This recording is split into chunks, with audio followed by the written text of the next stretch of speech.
Começando aqui mais um dia do nosso trabalho, o Evangelho segundo o Espiritismo. Nós vamos entrar num novo capítulo, capítulo 19, a fé que transporta montanhas. O primeiro item que a gente vai estudar vai falar sobre o poder da fé, e a gente então aqui para fazer uma recapitulação, nós temos aqui então no capítulo 19 os itens poder da fé, a fé religiosa, condição da fé inabalável, parábola da figueira seca, e depois nós entramos nas instruções dos Espíritos. O primeiro item, fé, mãe da esperança e da caridade, e depois o segundo item, a fé divina e a fé humana. Então falaremos sobre o poder da fé. É um tema bastante complexo de se tratar, porque a fé é uma característica que nós temos, né, um objeto que faz parte da nossa personalidade desde os tempos mais primitivos, e ela simplesmente não pode ser mensurada, não pode ser medida, e ela depende muito de um conceito subjetivo. Cada um interpreta do seu próprio modo. E aí a gente sempre fala, né, desse filme que eu sempre achei muito pertinente, né, tratarmos dessas questões. Aquele filme Tem a Fé, né, exatamente com esse título, Tem a Fé, aquela comédia romântica. E temos aquela passagem em que o Edward Norton, né, o ator, ele interpreta um padre, e ele durante o seu sermão ele comenta que discussões religiosas, teológicas, né, sempre de modo saudável, elas são sempre muito interessantes. Você vai ouvir a opinião, o conhecimento de uma pessoa a respeito da crença que ela abraça, seus livros, seus dogmas, e são simplesmente questões teológicas. Isso está aberto ao debate. Mas quando se trata de fé, não há debate, porque você não tem nem condições nem o direito de violar a fé de uma pessoa dentro daquilo que ela acredita. Então, falarmos de fé é algo que depende, na verdade, do nosso próprio autoconhecimento. Nós vamos transformando o nosso modo de viver, de ver as coisas à nossa volta, principalmente relacionadas com essa questão espiritual, e naturalmente nós vamos evoluindo, nós vamos aumentando o nosso conhecimento, vamos amadurecendo, dentro desse processo biológico que nós estamos vivendo, assim como também psicológico. Então aquilo que nós acreditávamos, aquilo que nós achávamos que era uma verdade há alguns anos, já vai se modificando. Algumas vezes de um modo sutil, algumas vezes de um modo radical, de acordo com as experiências que cada um vai vivendo, mas ela não é certamente algo que é rígido. Ela sempre vai ter alguma coisa a acrescentar, a transformar. Bom dia, André, bom dia, Isa. Dentro do conhecimento que nós temos da doutrina, quando nós lembramos sempre, né, a respeito da nossa desencarnação, das experiências que nós vivemos no mundo espiritual, é inevitável que os espíritos se modifiquem o seu modo de pensar. Nós ainda até ficaríamos surpresos, bom dia, Ligeirinho, ficaríamos surpresos de vermos esse processo em que um espírito desencarna, vai para o mundo espiritual, toma conhecimento sobre a sua realidade, toma conhecimento sobre todo o processo evolutivo de reencarnações, de experiências que ele vai vivendo, provas e expiações, resgates, causa e efeito. E aí depois, quando ele se prepara para uma nova encarnação, ele reencarna e chega aqui no mundo material e ele escolhe uma filosofia, uma crença, direciona a sua fé muitas vezes para uma filosofia que vai completamente contra essas ideias. E a gente fica se perguntando, mas ele viu tudo isso no mundo espiritual? Como é que ele pode reencarnar e ver as coisas de um modo diferente? Como é que pode apagar da sua mente uma situação que era tão concreta, tão real para ele, que de fato ele viveu, acreditando que aquilo nunca aconteceu? Isso para nós certamente é um enigma, que nós vamos aprendendo com os estudos a respeito desse processo de reencarnação, do espírito vivenciar o esquecimento do passado e tudo mais. Mas aí nós vemos então que acreditar em alguma coisa não é simplesmente baseado numa influência que ele sofre naquele momento. É algo que ele traz da sua história, suas experiências anteriores, que vão aflorando conforme ele vai se desenvolvendo aqui no mundo material. Então, falarmos de fé, como eu falei para vocês, a gente pode até fazer um trabalho de esclarecimento, de desenvolver cada vez mais a nossa razão, para fazer com que a nossa fé não seja, dentro daquela ideia que nós sempre trazemos, não seja uma fé cega, não seja uma fé desequilibrada, não se desvirtue para um comportamento fanático, agressivo, mas que seja cada vez mais racional. Exatamente porque a fé, ela não pode ser baseada, ela não se baseia, na verdade, em elementos concretos palpáveis. Ela se baseia exatamente naquilo que as nossas percepções não podem alcançar.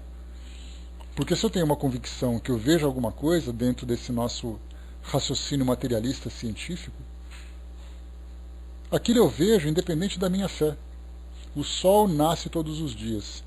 Eu tenho fé que o sol no dia seguinte vai nascer. Não precisa de fé, isso é um fato. Agora, quando nós falamos, e com relação ao mundo espiritual? O que acontece com o espírito quando ele desencarna? Ou mesmo, existe espírito num corpo que morre? Para nós espiritualistas, e aí nós abrangemos todas as crenças existentes no nosso mundo, né? Lembrando que nós temos duas filosofias que se opõem, uma é espiritualista, a outra é materialista. Aquela que é espiritualista, ela acredita na existência de algo além do corpo material, além do mundo material. Aquele que é materialista apenas vivencia, apenas vê aquilo que pertence à realidade material. Então, quando nós falamos assim, o que acontece com o espírito depois que o corpo morre? Aí nós entramos no campo da fé. Por isso que nós temos ali tantas e tantas linhas de pensamento que trazem visões diferentes. Para uns ele vai para o paraíso, para o inferno, para o purgatório. Para outros ele vai para o mundo espiritual e fica no espaço. Para outros vai para o mundo espiritual e vai para uma colônia ser assistido. Para outros vai lá para Shangri-La, que é um estado de plenitude. Para outros fica preso num círculo de experiências até que ele possa se depurar. E aí cada história, cada filosofia tem a sua própria história. Então aí nós entramos no campo da fé. Então, na verdade, o que Kardec apresentava para nós como um dos pilares importantes da doutrina não é fazer com que você deixe de acreditar naquilo que você acredita. A intenção, como ele sempre diz, e nós chegamos a comentar sobre isso essa semana, fala exatamente que a doutrina espírita não tem preocupação nenhuma com o que você acredita. Ela não tem a pretensão de violar a sua fé. Na verdade, ela te oferece uma proposta de você avaliar aquilo que você acredita. Se depois da sua avaliação você continuar acreditando naquela ideia do que acontece no mundo espiritual, ou mesmo a respeito da sua própria existência, e isso te faz feliz, isso já é o suficiente. Porque as experiências que cada pessoa vive para ajudar na sua evolução, ela vai chegar, independente de você acreditar ou não. Então você naturalmente vai aprendendo, vai se desenvolvendo. O que é proposto para nós é que através da razão nós conseguimos dar uma direção mais concreta, dar estabelecer um tempo mais um tempo menor, uma jornada mais efetiva dentro desse processo de crescimento, e não simplesmente esperar que as coisas aconteçam. Aquele que consegue vivenciar sua fé de uma forma racional, Como diz a música, ele não espera acontecer, ele faz acontecer.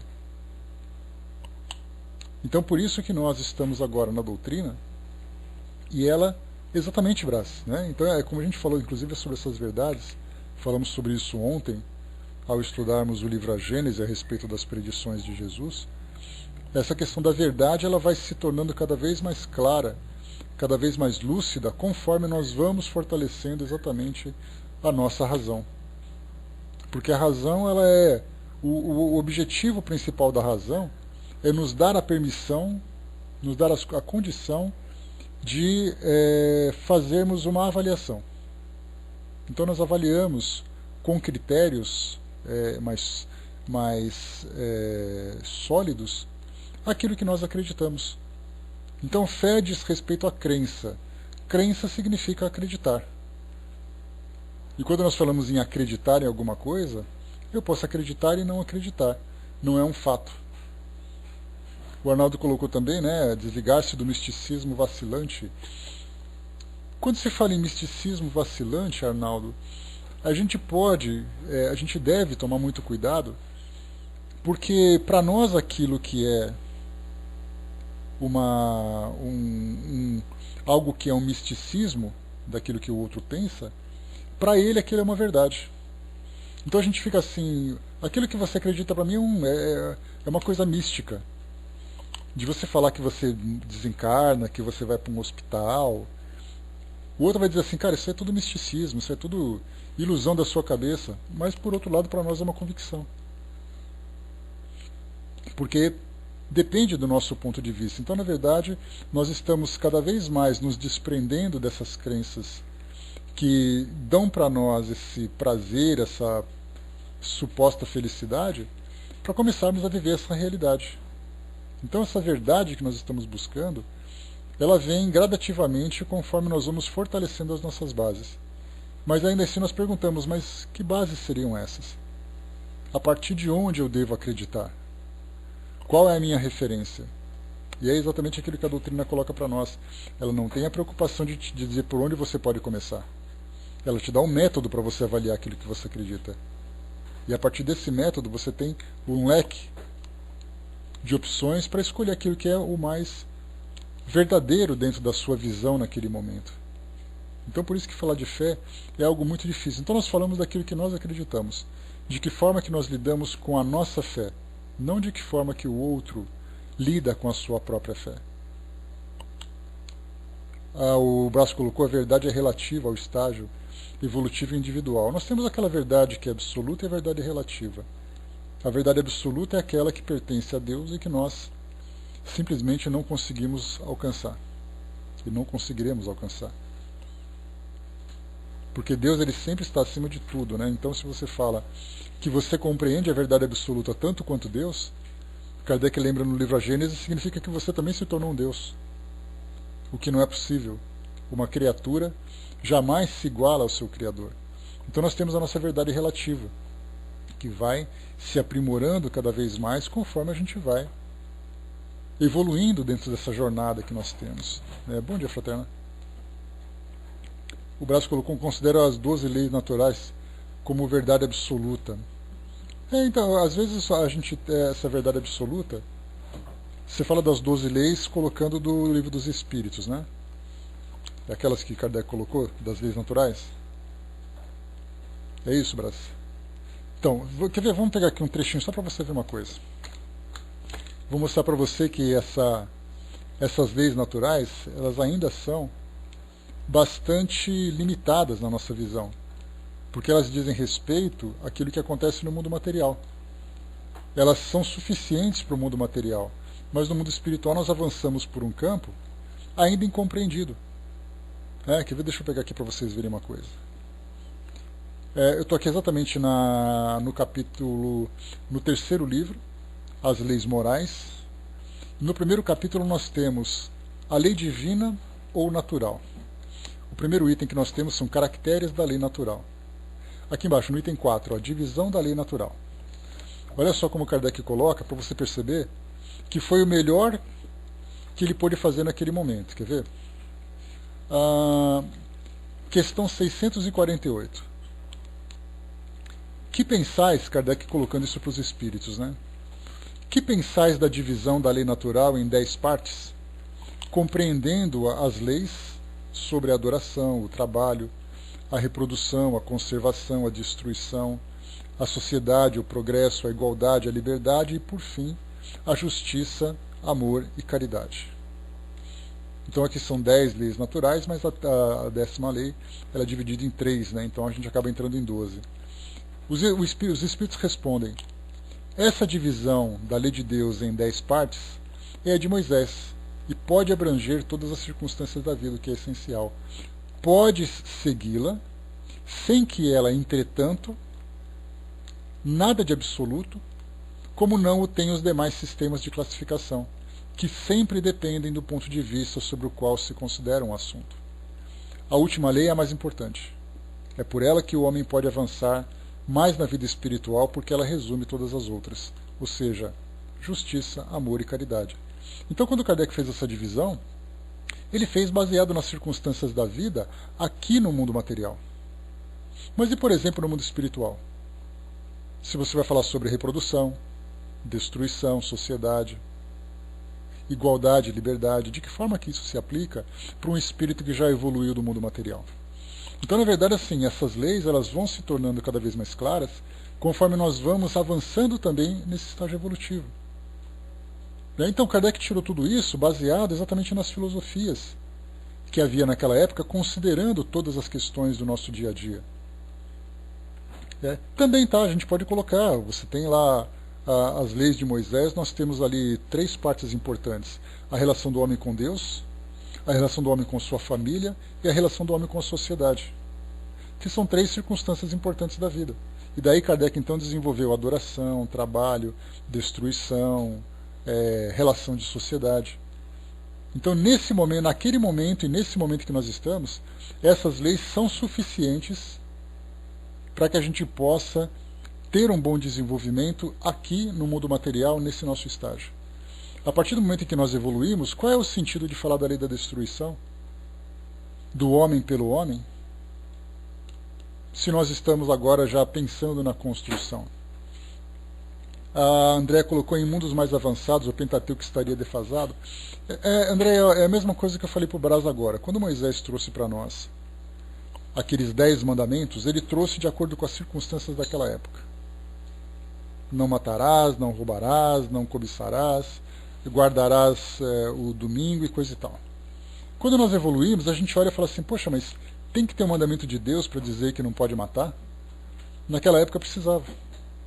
Hoje nós temos, por exemplo, nessas leis que Kardec apresentou, nessa proposta que Kardec apresentou, ele trouxe de acordo com as nossas circunstâncias. Daqui a algum tempo, ou mesmo agora, nós poderíamos apresentar outros aspectos, outros pontos de vista dessa mesma lei, dessas mesmas leis.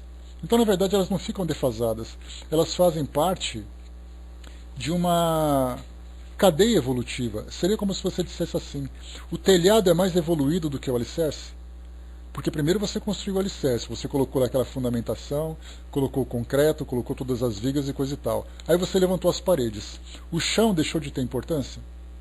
Não, ele faz parte daquela base. As paredes começaram a surgir a partir daquele momento em que o alicerce foi construído. Depois a gente coloca então o segundo andar, o terceiro andar, depois coloca ali os telhados. O telhado é mais evoluído do que o chão?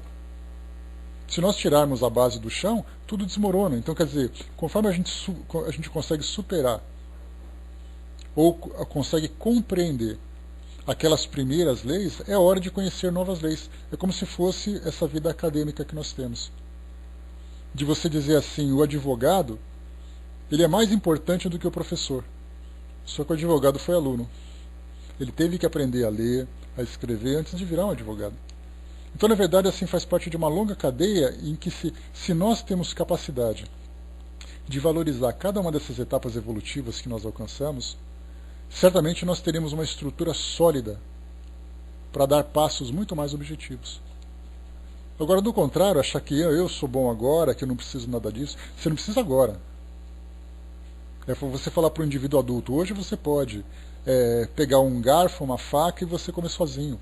Mas você se esqueceu que no passado tinham que fazer aviãozinho com colher para você comer? Tinham que ficar cantando musiquinha e vendo televisão para colocar aquela bendita colher de mingau na sua boca? E hoje você tem essa arrogância para dizer que não, hoje eu como sozinho, não preciso disso? Então tudo faz parte. Então essas leis, na verdade, elas não são superadas. Elas são desenvolvidas. Porque hoje nós falamos sobre lei de destruição. E quando falamos de lei de destruição, quer ver? Deixa eu pegar aqui rapidamente. Os itens que a gente tem, ó.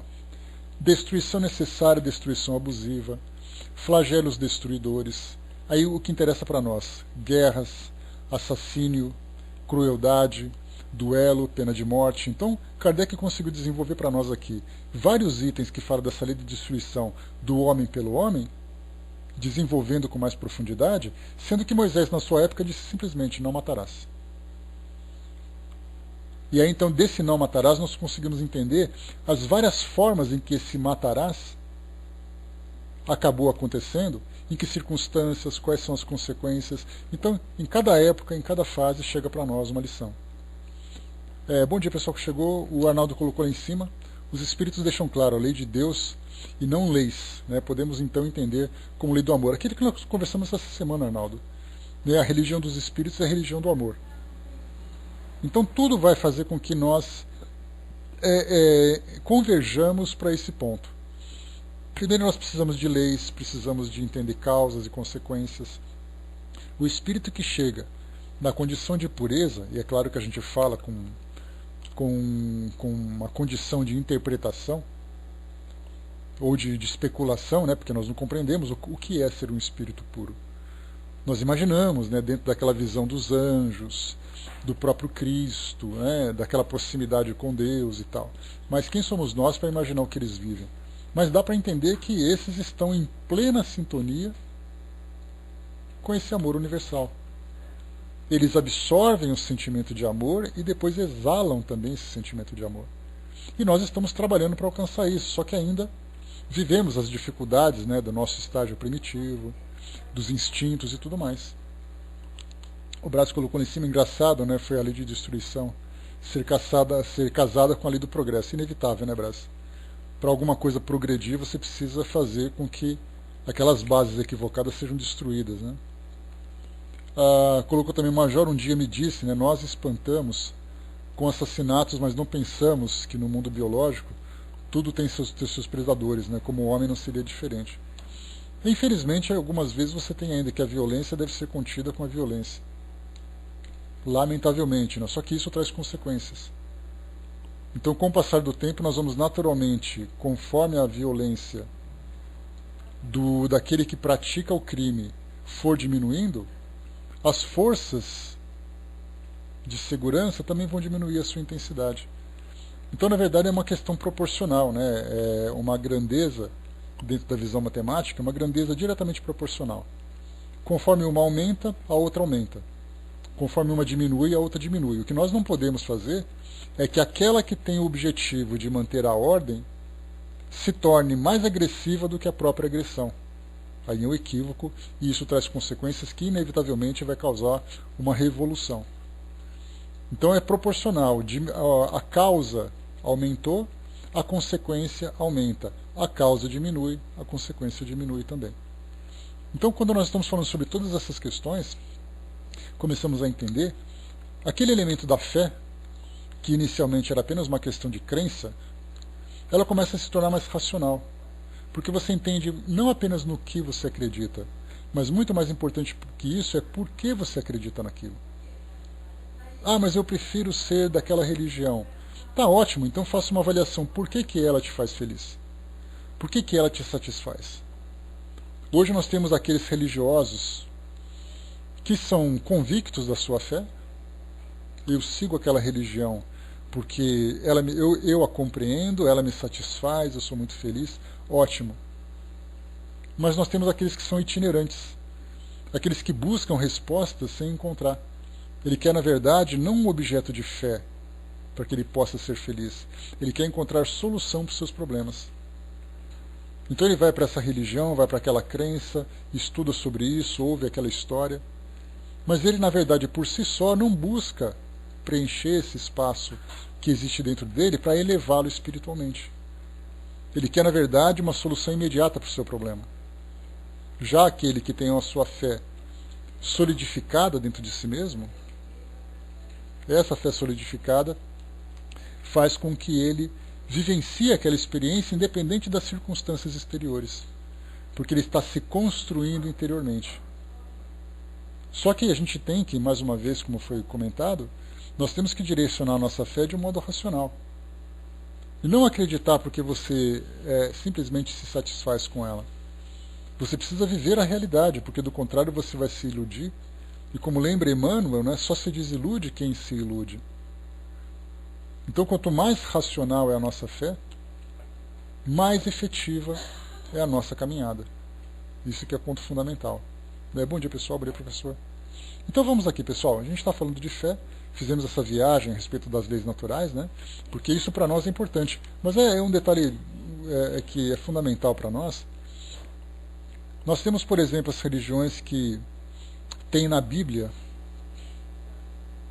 não apenas a religião cristã, mas a judaica também, a mesma coisa. Nós temos as religiões que se baseiam na filosofia bíblica. Então os 10 mandamentos são referências. Então o fato de estar escrito simplesmente não matarás, não significa que não faça uma interpretação correta disso, expandindo para tudo aquilo que nós também estudamos.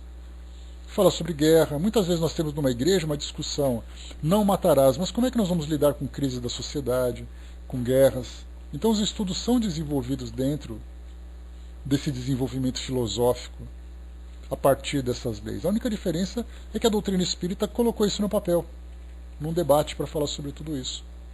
Mas as religiões se preocupam, por exemplo, com crises sociais, crises urbanas, pessoas abandonadas. Tudo isso faz parte desses mandamentos. Então todas elas, hoje nós temos uma condição, né, a nossa própria inteligência, depois desses mais de 3.000 anos de evolução, já que, segundo as estimativas históricas, Moisés viveu há 3.200 anos do nosso tempo. Então de 3.000 anos para cá nós conseguimos alcançar bastante coisa. Sair daquele estágio primitivo para chegar nesse estágio um pouco mais evoluído. E 3.000 anos não é nada, né, comparado com o que ainda, né, com o caminho que se encontra na nossa frente. Então avançamos 3.000 anos, daqui 3.000 anos, quem sabe a gente tem uma visão diferente do mundo espiritual, do domínio sobre os nossos instintos, atitudes diferentes, pensamentos diferentes. Então muita coisa ainda existe, né, para a gente dominar todos esses sentimentos que ainda não apenas afloram, mas fervilham dentro de nós. Então, vamos lá. Quando nós falamos em fé, deixa eu fechar aqui o livro, nós pegamos aqui então no dicionário o significado da fé. Fé é uma palavra que significa confiança, crença, credibilidade.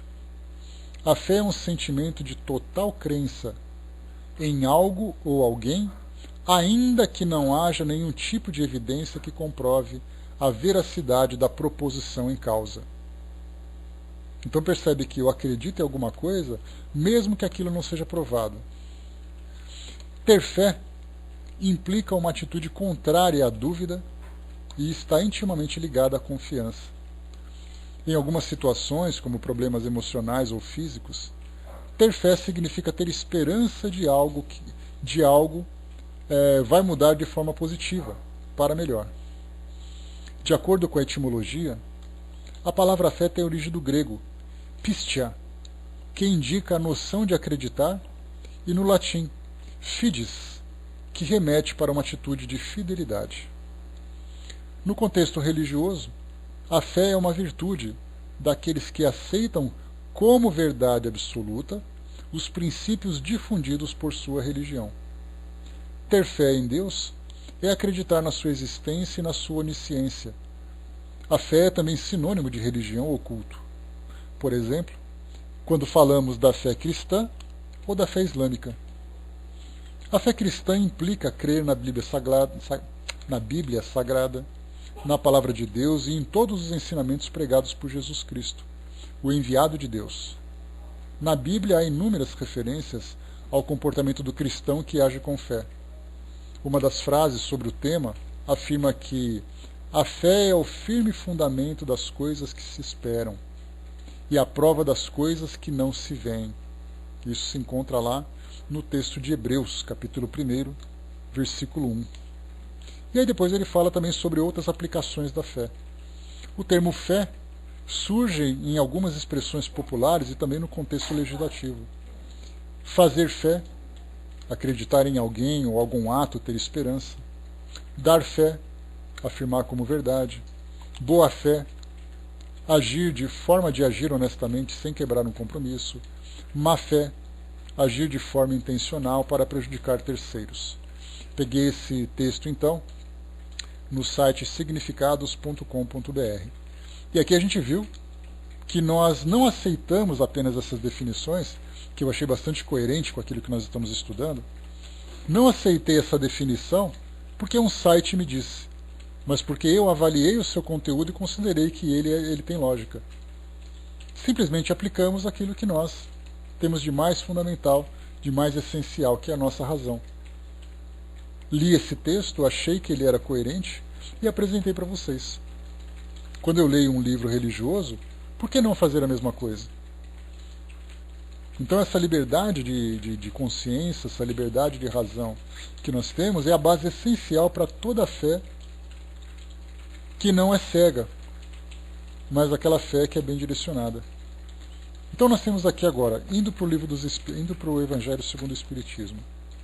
Kardec separa para nós aqui uma passagem do livro de Mateus, capítulo 17, versículos de 14 a 19, o poder da fé. Depois que veio para onde estava a gente, chegou a ele um homem que, posto de joelhos, lhe dizia: Senhor, tem compaixão do meu filho, que é lunático e padece muito, porque muitas vezes cai no fogo e muitas na água, e tenho-o apresentado aos teus discípulos, e eles o não puderam curar. E respondendo Jesus, disse: Ó geração incrédula e perversa, até quando hei de estar convosco? Até quando vos hei de sofrer? Trazei-mo cá. E Jesus o abençoou e saiu dele o demônio. E desde aquela hora ficou o moço curado. Então se chegaram os discípulos a Jesus, em particular, e disseram: Por que não podemos lançá-lo? Nós lançá-lo fora. E Jesus disse: Por causa da vossa pouca fé. Porque na verdade vos digo que se tiverdes fé, como um grão de mostarda, direis a este monte: passa daqui para acolá, e ele há de passar, e nada vos será impossível. Então nós temos aqui uma passagem do Novo Testamento, que todo mundo já ouviu várias vezes. A fé, se você tiver a fé do tamanho de um grão de mostarda, a fé move montanhas, expressões bastante conhecidas por todos nós. E nós vamos avaliar agora exatamente essa visão racional da fé. Kardec coloca para nós então aqui algumas considerações sobre esse texto. É certo que, no bom sentido, a confiança nas próprias forças torna-nos capazes de realizar coisas materiais que não podemos fazer quando duvidamos de nós mesmos. Mas então é somente no sentido moral que devemos entender essas palavras. As montanhas que a fé transporta são as dificuldades, as resistências, a má vontade, em uma palavra, que encontramos entre os homens, mesmo quando se trata das melhores coisas. Os preconceitos da rotina, o interesse material, o egoísmo, a cegueira do fanatismo, as paixões orgulhosas, são outras tantas montanhas que atravancam o caminho dos que trabalham para o progresso da humanidade. A fé robusta confere a perseverança, a energia e os recursos necessários para a vitória sobre os obstáculos, tanto nas pequenas quanto nas grandes coisas. A fé vacilante produz a incerteza, a hesitação de que se aproveitam os adversários que devemos combater. Ela nem sequer procura os meios de vencer, porque não crê na possibilidade de vitória. Aqui nessa primeira parte, no item 2, Kardec fala sobre a fé, explica exatamente sobre o sentido figurado dessas expressões, que a fé move montanhas, né? Então nós entramos exatamente nessa linha de pensamento, lembrando que são montanhas de obstáculos que nós mesmos criamos, né? Obstáculos psicológicos, obstáculos morais, né? Então a fé consegue fazer com que nós superemos esses obstáculos. E depois ele fala sobre a fé robusta, confere perseverança, energia e recursos necessários para a vitória sobre os grandes obstáculos, nas pequenas e nas grandes coisas. E a fé vacilante produz a incerteza, a hesitação de que se aproveitam os adversários que devemos combater.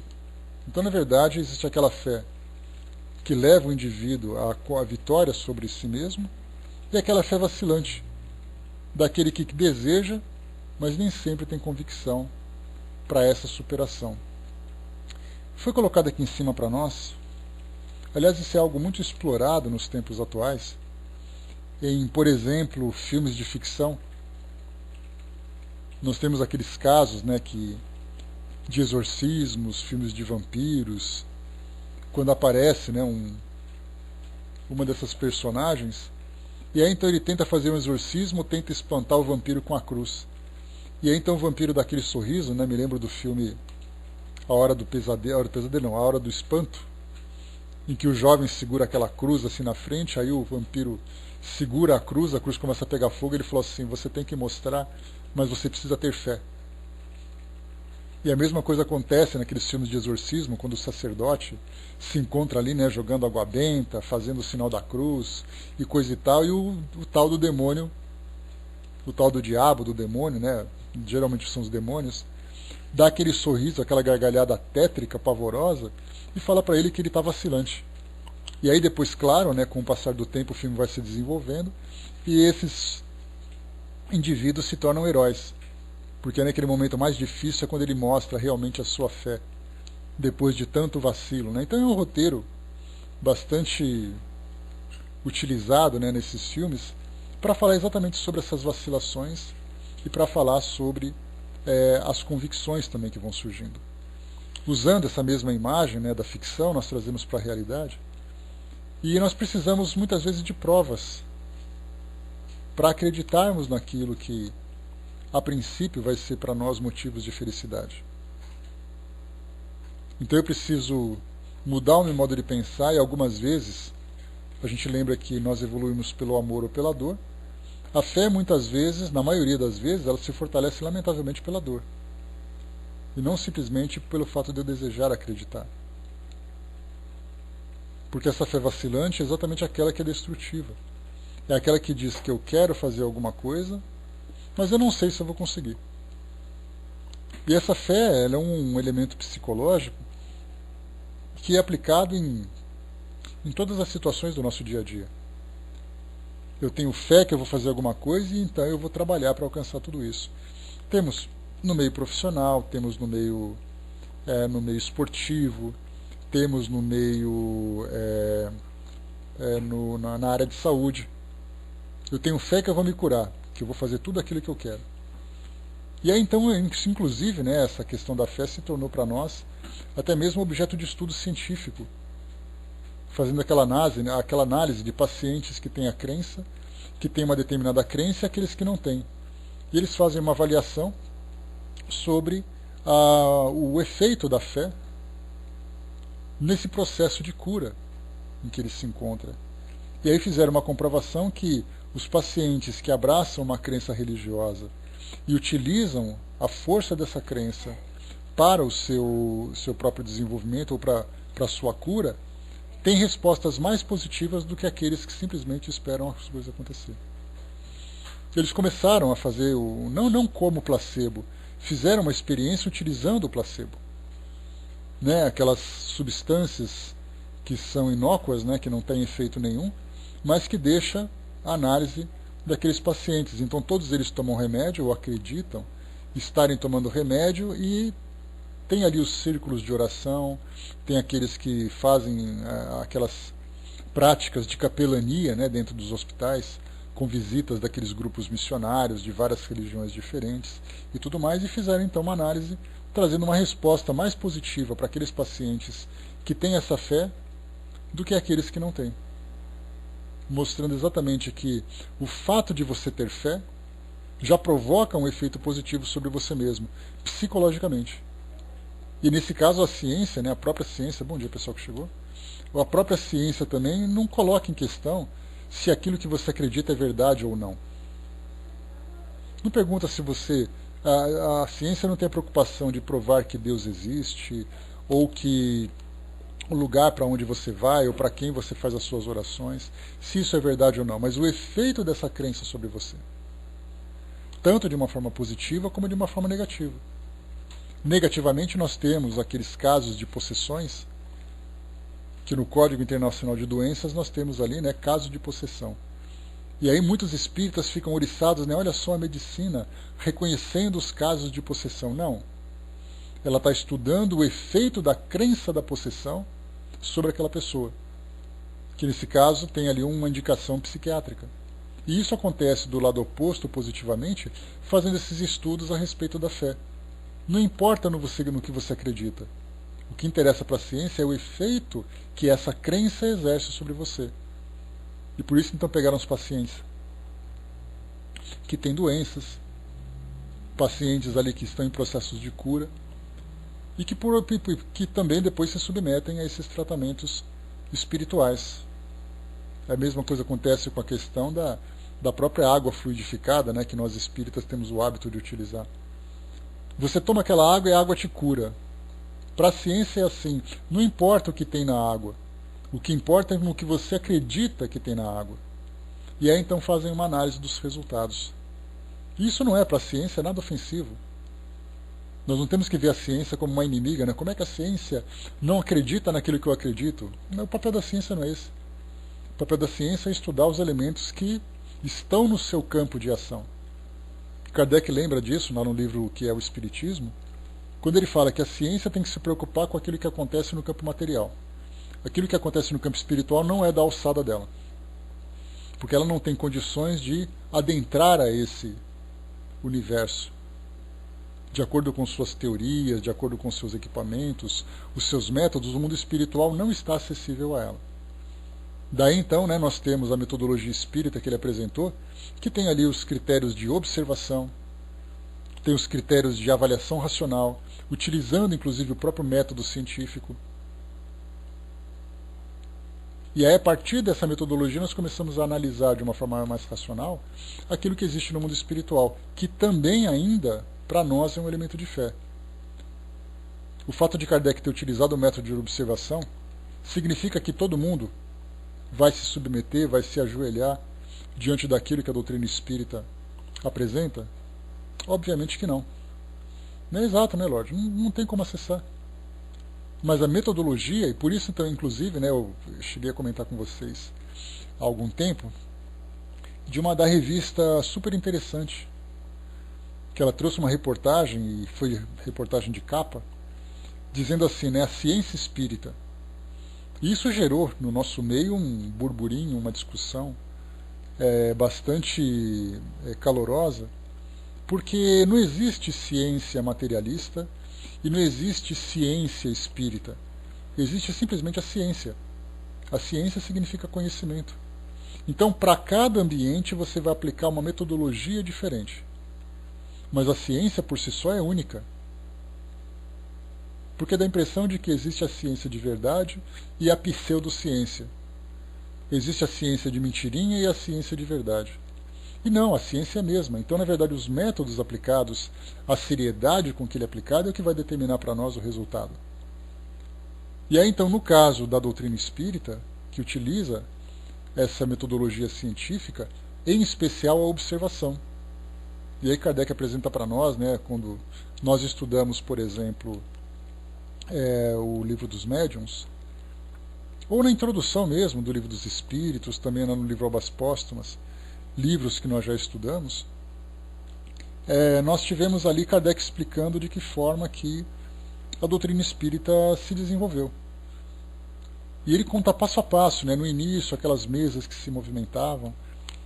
É engraçado que a movimentação de mesas é algo tão intenso, algo tão curioso, que hoje nós praticamente não vemos. a menos que você esteja envolvido dentro de um grupo mediúnico que trabalhe com o estudo de efeitos físicos, né? Mas naquela época as pessoas brincavam isso nos cafés parisienses. Você chegava lá naqueles cafés onde tinham, né, aqueles croissants, os cafés, né, propriamente dito, aquele chocolate quente, coisa e tal, a pessoa sentava em volta da mesa, a mesa começava a pular. E foi a partir dali que Kardec começou a analisar, mas o que faz essa mesa se movimentar? Vamos primeiro descartar aquilo que não é.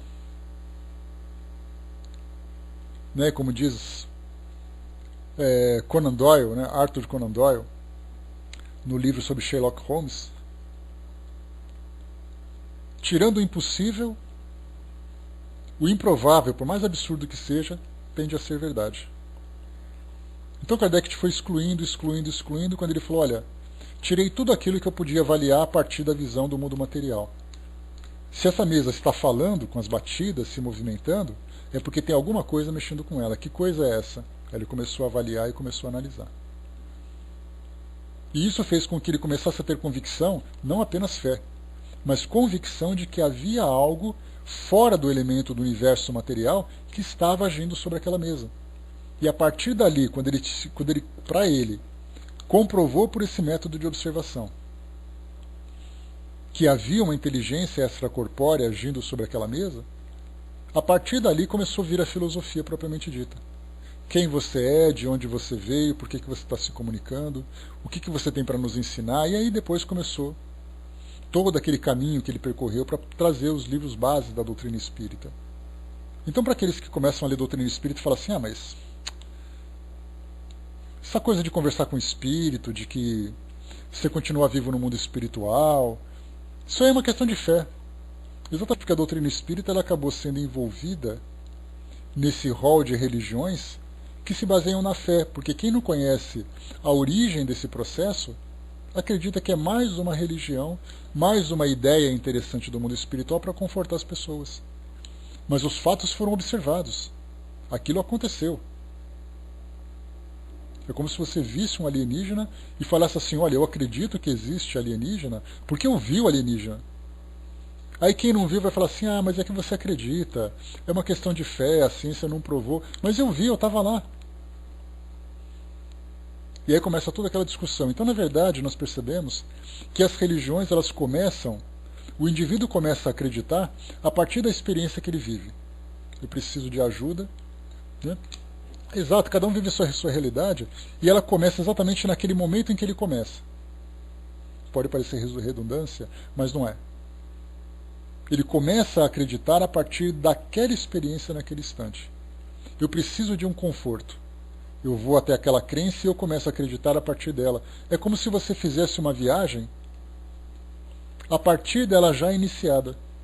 Ela começa no ponto A, termina no ponto B e você começa no meio. E você começa a viver aquela viagem a partir dali, sem se preocupar de onde que a viagem começou, por que ela começou, como foi a sua preparação.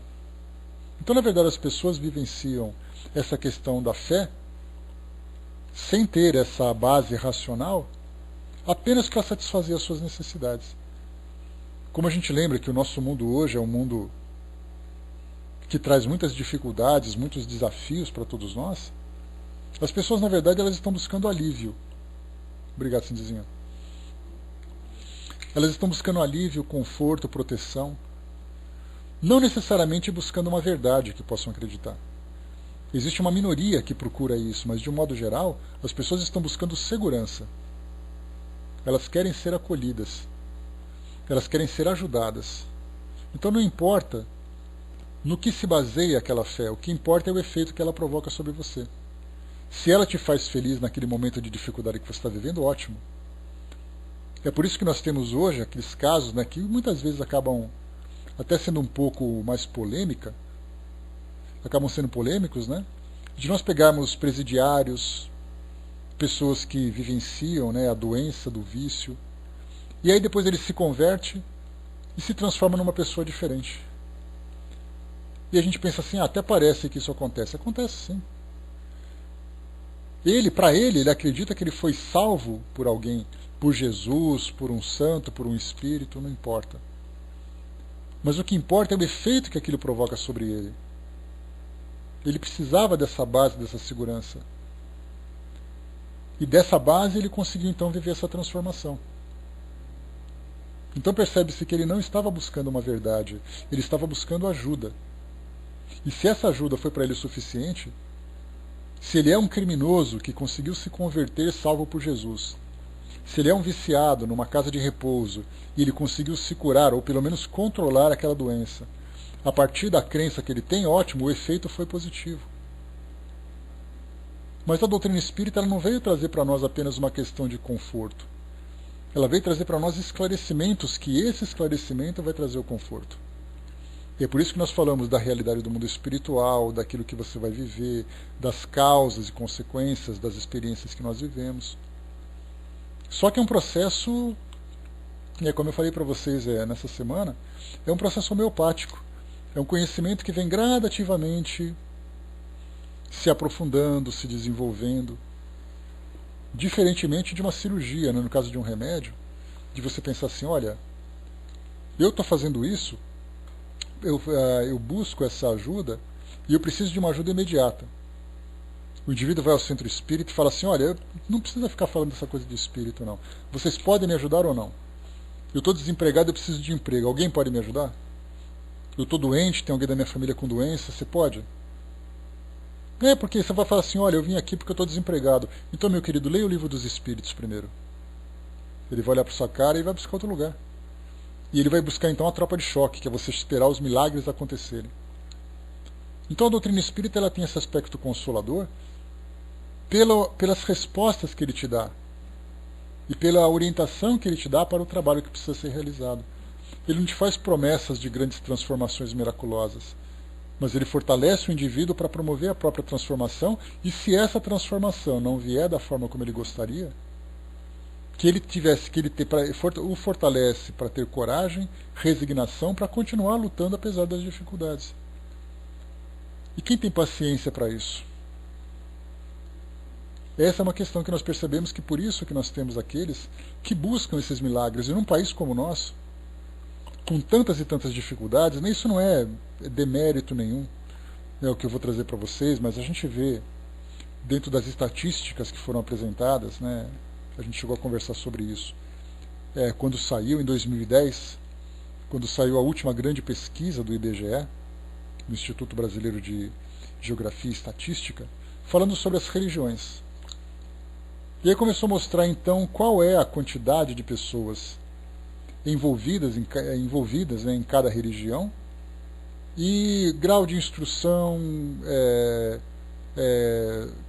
pesquisa socioeconômica, e mostra então, né, deu para a gente ter uma ideia do porquê dessa proliferação que nós temos de igrejas que fazem essas promessas de riqueza, essas promessas de felicidade instantânea, e qual é o tipo de público que se envolve com essa igreja. São exatamente aqueles menos favorecidos, menos instruídos, que precisam de uma ajuda e vão de imediato. Olha, eu vim aqui, eu vim me entregar a Jesus, eu quero que Ele me ajude. E muitas vezes se ficam muito satisfeitos com a ajuda que recebem. Porque o processo, o trabalho de autotransformação que sofrem, trouxe um resultado positivo na sua vida prática. Mas a pergunta é, você precisava dessa motivação, você precisava desse elemento psicológico para fazer aquilo tudo? Não. Você poderia fazer por si mesmo. Eu não estou falando da intervenção do mundo espiritual nas nossas experiências do cotidiano. Porque quando você pede ajuda, você recebe. Eu não falo dessa ajuda que de fato vem. Eu falo naquilo que você começa a acreditar e começa a promover a sua transformação sem sequer se dar conta.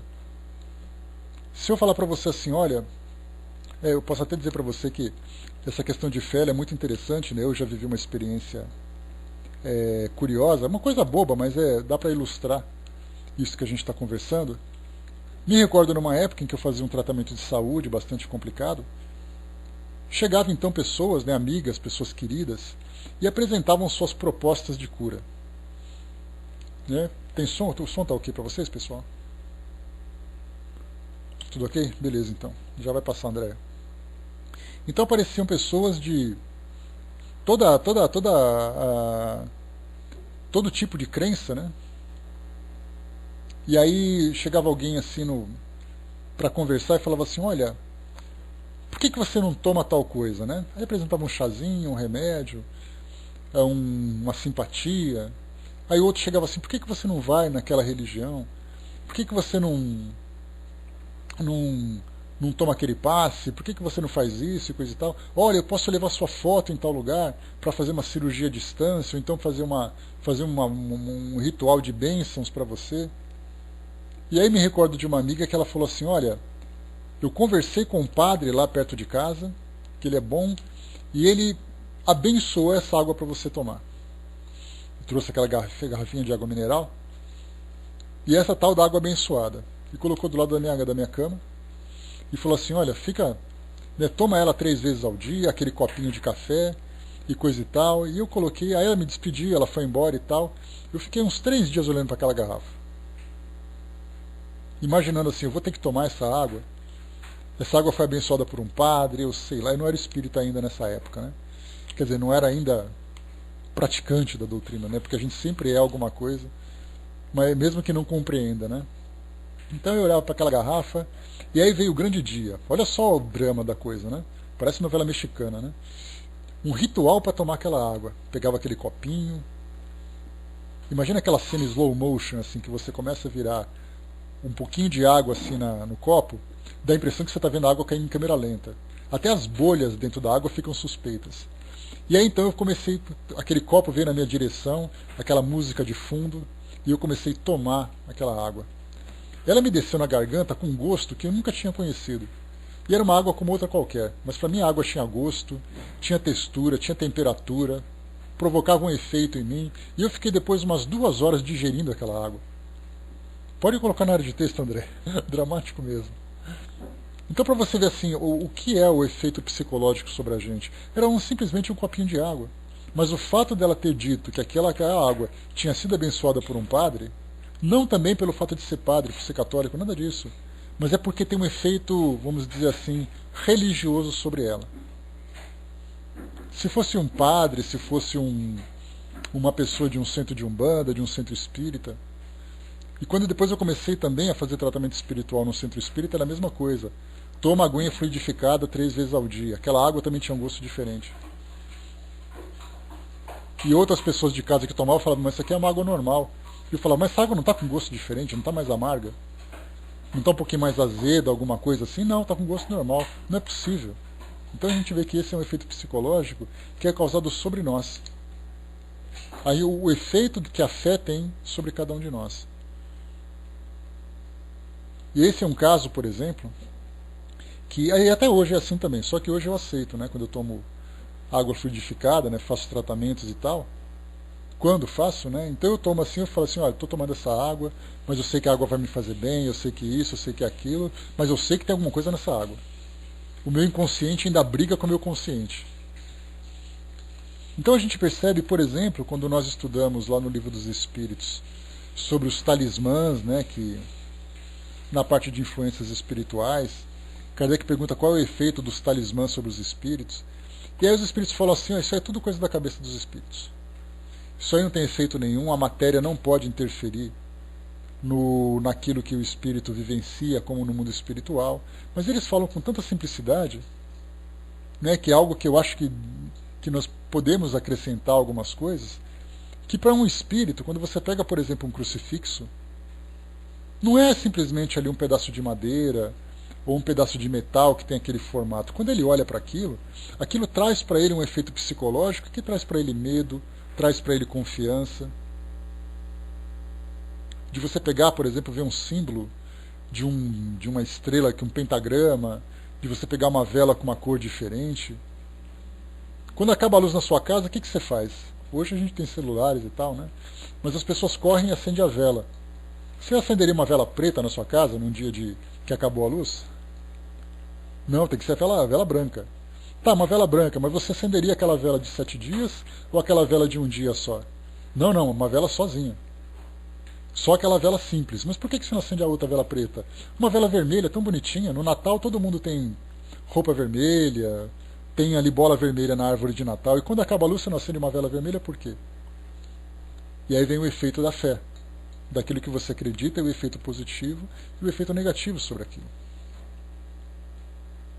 Né? O Hermes lembrou sobre os estudos que são feitos sobre a água, né? Que também são questionáveis, né, Hermes, porque trazem aquelas informações, mas ninguém se aprofundou para trazer uma comprovação de fato, né, um reconhecimento acadêmico, vamos dizer assim, sobre aquele elemento. Né? O Brás colocou, né, pelo que vi em laboratório do mundo invisível, o espírito pode sim adicionar energia curadora. Não, então, Brás, o que eu estou te dizendo assim, a gente não está conversando sobre o auxílio real que o mundo espiritual oferece para nós. Isso é um outro capítulo, mas eu falo assim, que só o fato de você dizer, sugerir alguma coisa para alguém, você já provoca um efeito psicológico sobre ela, um psicológico emocional. Então você tem, claro, os fluidos que são importantes, você tem assistência, intervenção direta dos espíritos sobre questões do nosso dia a dia, a gente não está colocando esse elemento. Está simplesmente dizendo naquilo que você acredita ou que você não acredita. E o efeito que isso provoca sobre você. Então a gente vê que como a fé, exato, a autossugestão, tudo isso que a gente está conversando agora. Aquela bendita água, não importa se ela tinha, o padre colocou a mão, rezou um Pai Nosso e coisa e tal. Tá, mas aquela água para mim parecia uma coisa de outro mundo. Para vocês verem como eu era sugestionável naquela época, né? Ainda sou um pouco. Não é uma coisa que você se livra de uma hora para outra. Por mais racional que seja, né? Por mais racional que seja hoje a minha fé, ainda assim eu não consigo me livrar daquilo que o passado me provocou, sei lá por quê. O Dudu lembrou a terapia do sentimento feito pelos chineses. Então tudo isso faz um trabalho psicológico muito grande. É o mesmo caso da homeopatia, até hoje a homeopatia é discutível. Me recordo de uma reportagem que passou no Fantástico, isso já há bastante tempo, que trazia em debate exatamente o efeito real da homeopatia e a análise que a medicina poderia fazer. E aí começaram a fazer também essas experiências com placebo. E começaram a fazer uma avaliação da substância que se encontrava. Lembra, cara? Bom dia. Então, assim, mostrava o efeito. Então, profissionais que debatiam se aquilo era verdadeiro, se aquilo não era, se valia, se não valia. A acupuntura também começou a entrar em questionamento. E aí, segundo algumas avaliações que foram feitas naquela época, a homeopatia era simplesmente um placebo. O indivíduo tomava ali algumas gotinhas e aquele efeito psicológico que provocava a cura ou não. Então, para a gente poder perceber como as coisas são hoje, é o efeito que isso provoca sobre nós. Só para a gente poder fechar aqui, né? No caso, né, o Hermes do próprio magnetismo, Mesmer também teve que enfrentar duros debates quando ele apresentou essa questão do magnetismo animal, isso no século XVIII, 1700 e alguma coisa. E aí ele começou a trazer comprovações, Kardec começou a estudar o magnetismo, os efeitos físicos, não apenas em termos de cura, mas os efeitos físicos que isso provocava.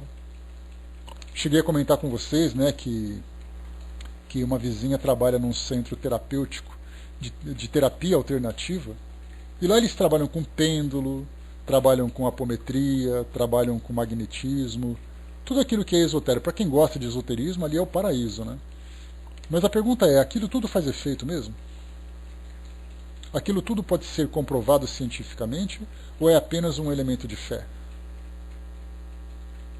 Essa fé ela é efetiva ou é uma fé ilusória? É a mesma coisa. Deixa eu ver aqui.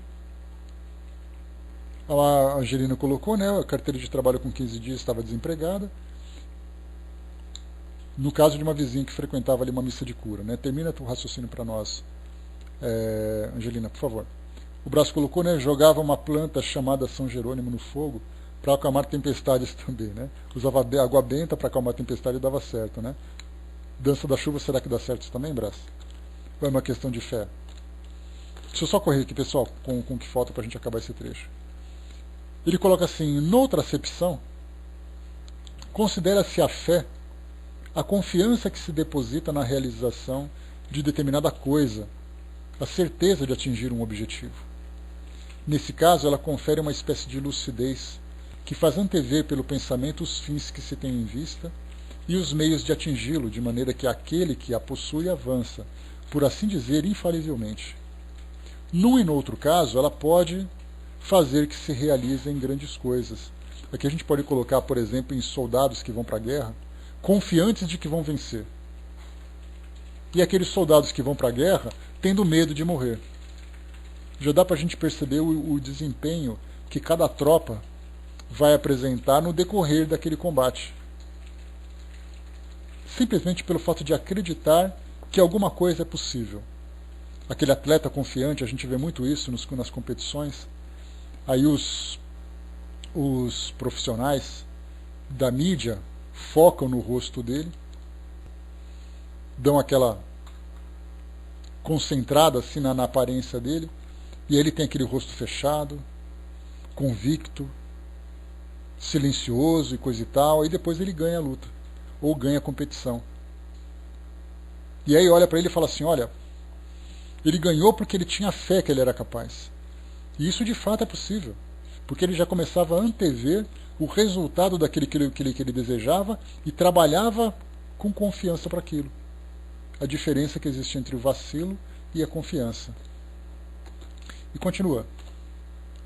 A fé verdadeira é sempre calma. Confere a paciência que sabe esperar, porque estando apoiada na inteligência e na compreensão das coisas, tem a certeza de chegar ao fim. A fé insegura sente a própria fraqueza, e quando estimulada pelo interesse torna-se furiosa e acredita poder suprir a força com a violência.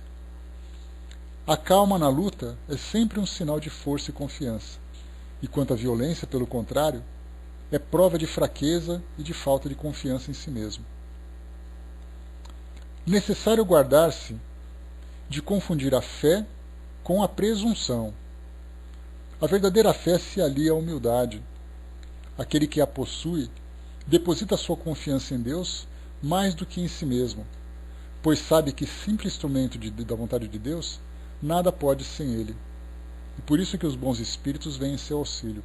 Aqui a gente já entra na ação efetiva da fé, na confiança em Deus, que também é um elemento de fé, e na confiança da assistência que se recebe. A presunção é menos fé do que orgulho, e o orgulho é sempre castigado cedo ou tarde, pela decepção e pelos malogros que lhes são infligidos.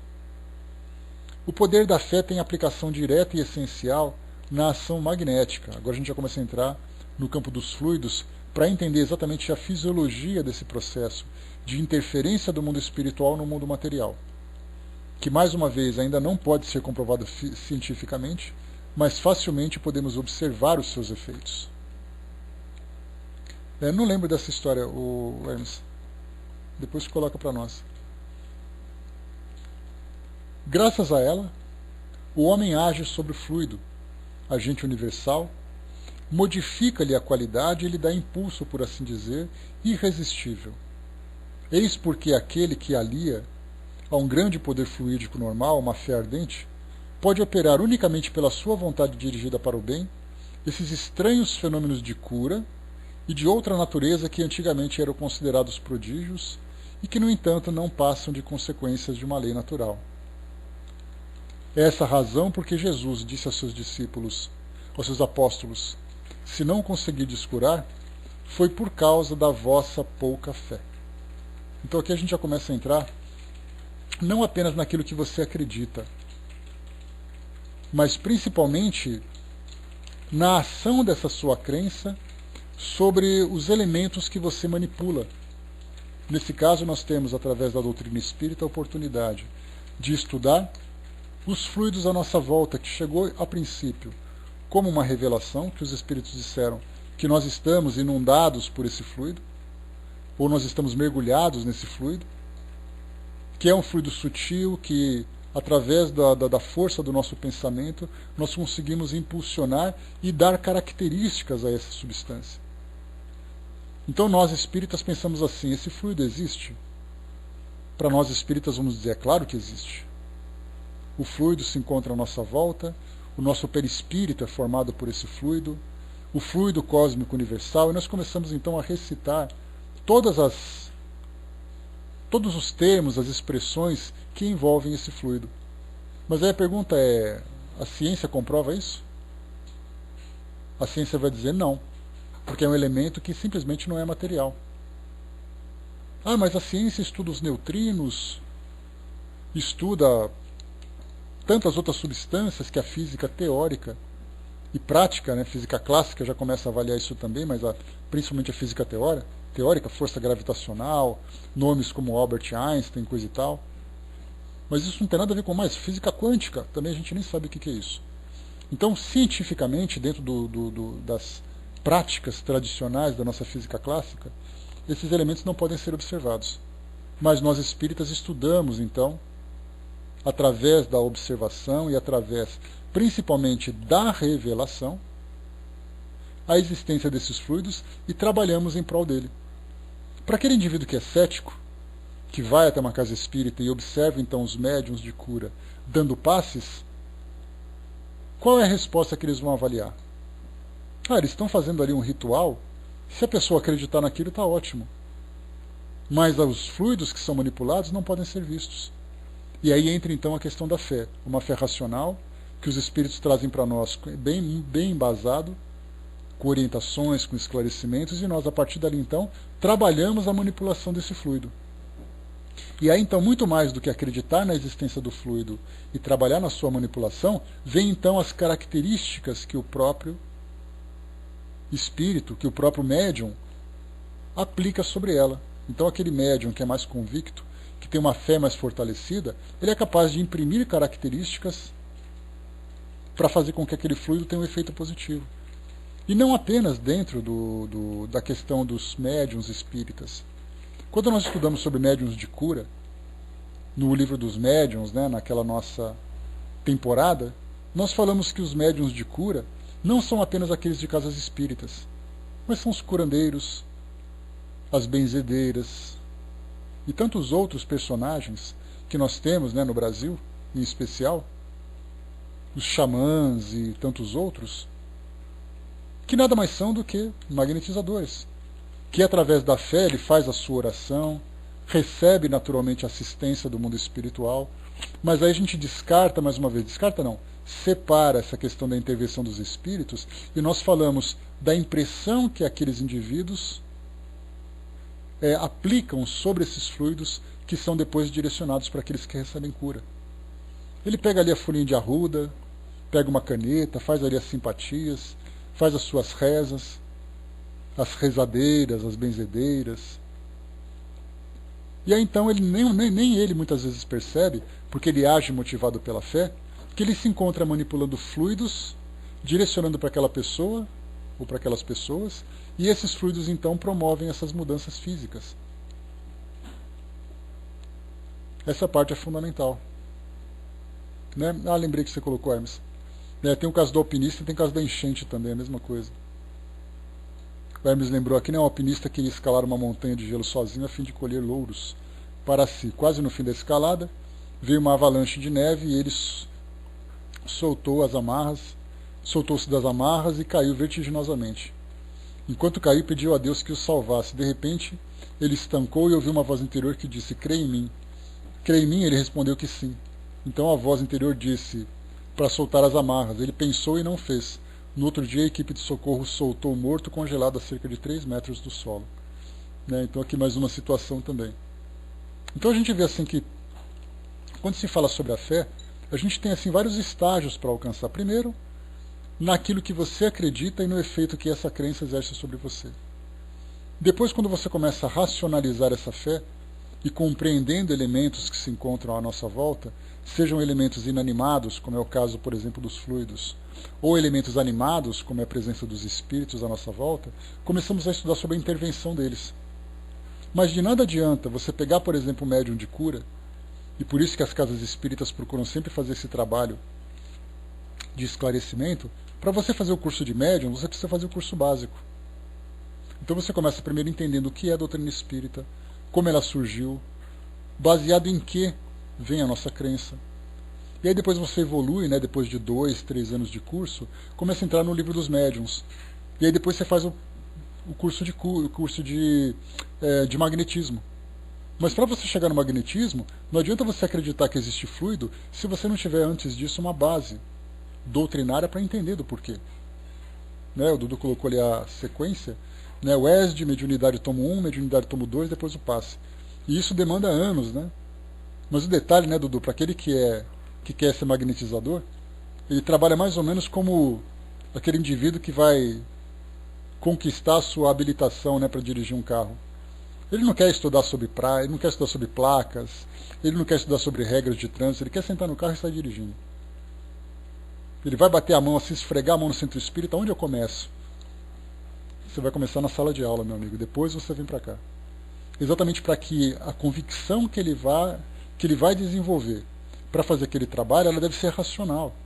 Ele deve entender que os espíritos de fato existem, que os fluidos de fato existem, o efeito que os fluidos e os espíritos exercem sobre nós, para depois você fazer esse trabalho. Ao contrário do que acontece, que muitas vezes nós temos indivíduos de algumas religiões, que sejam elas que trabalhem diretamente com a mediunidade ou trabalhem indiretamente, e esse indiretamente significa que você trabalha com os espíritos sem perceber, ou você trabalha com elas, que o indivíduo começa a trabalhar a mediunidade sem ter bases para isso. Daí muitas vezes nós temos ali efeitos do animismo, mistificações, tudo aquilo que acontece sem ter essa preparação. Então nós começamos inicialmente com a fé, o poder da fé, que é o poder da crença pessoal, da convicção, da razão, aliado à assistência que nós recebemos, que também se torna inicialmente para nós um objeto de fé. Mas é uma fé fortalecida pela razão, porque nós estudamos pela observação todos os seus efeitos. Então, pessoal, fechando por aqui o nosso estudo de hoje.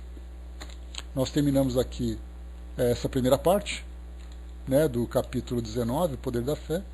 E o próximo estudo na semana que vem vai ser a fé religiosa, condição da fé inabalável. Né, aqui é importante, né, um tema importante para nós, para falarmos exatamente o que te motiva a acreditar naquilo que você acredita. E qual é a fundamentação que te sustenta para acreditar naquilo que você acredita. Então isso vai ficar para o nosso próximo